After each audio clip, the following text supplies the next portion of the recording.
तो नमस्कार दोस्तों, स्वागत है आप सभी का। तो अक्सर दोस्तों सब्जी वर्गीय फसलें जैसे टमाटर, शिमला मिर्च, हरी मिर्च, खीरा आदि फसलों में जड़ों में काफ़ी सारी समस्याएं होती है, जिससे हर किसान को काफ़ी ज़्यादा परेशानी होती है। और पौधा यदि छोटा है और यदि वो मर जाता है तो उसकी जगह पर नए पौधे को लगाया जा सकता है।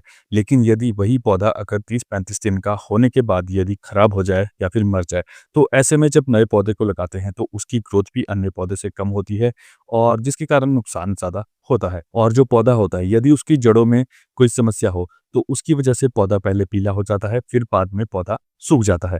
और इस समस्या से वैसे तो दोस्तों हर किसान को परेशानी होती है, लेकिन जो किसान टमाटर और मिर्च को लगाते हैं उन किसानों को इससे काफ़ी ज़्यादा परेशानी होती है, क्योंकि अगर किसी पौधे की जड़ें खराब हो जाती हैं तो पौधा खत्म हो जाता है। तो इसके लिए दोस्तों समय रहते हमें इस समस्या का इलाज करना काफ़ी ज़्यादा ज़रूरी होता है। और इस समस्या को कंट्रोल करने के लिए दोस्तों आगे वीडियो में बात करेंगे पक्के समाधान के बारे में, ताकि जिससे आपके पौधे भी खराब ना हो और फसलों में नुकसान कम से कम हो। और दोस्तों अगर आप वीडियो में बताई जाने वाली चीज़ों को अपनी फसलों में डालते हैं तो आपकी फसलों में जड़ों से संबंधित रोगों का अटैक भी नहीं होगा और फसलें भी काफ़ी ज़्यादा स्वस्थ रहेंगी। और दोस्तों इसमें कुछ तरीके ऐसे हैं जिन्हें अगर आप रोग लगने से पहले उपयोग में लेते हैं तो यह समस्या आपकी फसलों में दोस्तों होगी ही नहीं। और दोस्तों अगर आपको वीडियो में दी गई जानकारी सही लगे तो वीडियो को एक लाइक ज़रूर करें, और यदि चैनल पे भी नए हैं दोस्तों तो चैनल को भी सब्सक्राइब ज़रूर से करें। तो आइए दोस्तों चलिए शुरू करते हैं आज का वीडियो।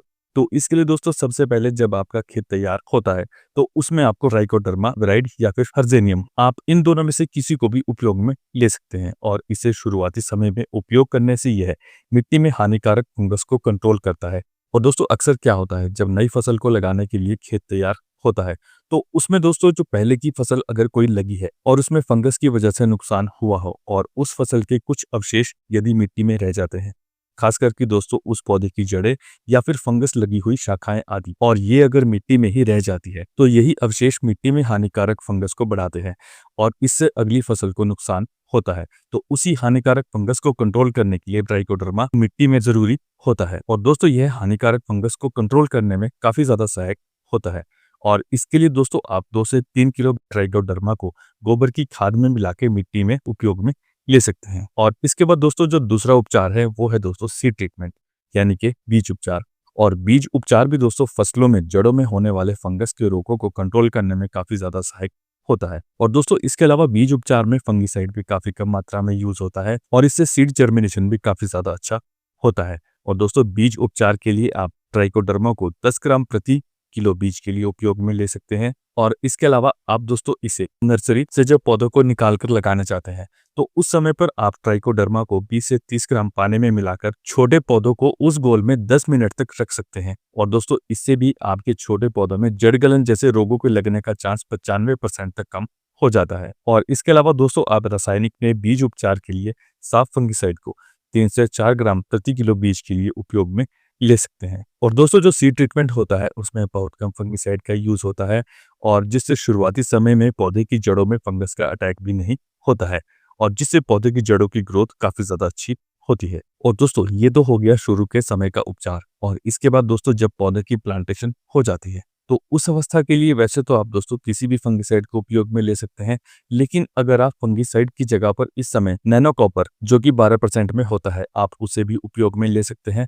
और दोस्तों यह एक फर्टिलाइजर का काम करता है और इसमें 12% कॉपर ईडीटीए फॉर्म में होता है और इसमें कॉपर की मात्रा होने से यह जड़ों में फंगस को कंट्रोल करता है और जड़ों की वृद्धि अच्छे से होती है, जिससे पौधों को पोषक तत्वों के अपटेक में काफी ज्यादा सहायता मिलती है। और दोस्तों जो नैनो कॉपर का 500 ग्राम का पैक होता है उसका प्राइस लगभग दोस्तों 680 रुपीज के पास होता है। इसका डोज दोस्तों स्प्रे के लिए रहता है 2 ग्राम 1 लीटर पानी के हिसाब से और आप ड्रिप के माध्यम से आप इसे 1 किलो 1 एकड़ के लिए उपयोग में ले सकते हैं। और दोस्तों इसे 1 या 2 बार फसलों में डालने से जड़ों में लगने वाले रोग काफी ज्यादा समय तक कंट्रोल रहते हैं। और दोस्तों इसके साथ यदि आप ह्यूमिक एसिड को डालते हैं तो यह जड़ों की ग्रोथ में सहायक होता है।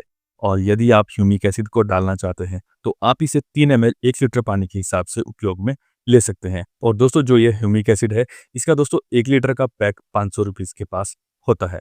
और इन दोनों के उपयोग से दोस्तों फसलों में जड़ों का विकास भी अच्छे से होता है और जड़ों में लगने वाले रोगों का अटैक काफी ज्यादा कम हो जाता है। और इसके बाद दोस्तों अब बात करते हैं कि इन दोनों को फसलों में कब और किस समय उपयोग में ले सकते हैं। तो आप दोस्तों इन दोनों को प्लांटेशन के 15 दिन बाद पहली बार उपयोग में ले सकते हैं और फिर दूसरी बार दोस्तों आप इन दोनों को 15 से 20 दिन के बाद आप इन्हें दूसरी बार पौधों की जड़ों के पास में दे सकते हैं। और इससे दोस्तों जड़ों से संबंधित रोगों का अटैक बिल्कुल खत्म हो जाएगा और पौधे का जड़ विकास सही होगा और पौधे की ग्रोथ भी अच्छे से होगी और जिसके कारण दोस्तों आपको उत्पादन काफी ज्यादा देखने के लिए मिलता है। और इसके अलावा दोस्तों आप माइक्रोराइजो को भी उपयोग में ले सकते हैं और इससे भी दोस्तों जड़ों में रोगों का अटैक काफी ज्यादा कम होता है और जड़ों की वृद्धि भी अच्छे से होती है और जिससे दोस्तों आपको उत्पादन में काफी ज्यादा वृद्धि होती है।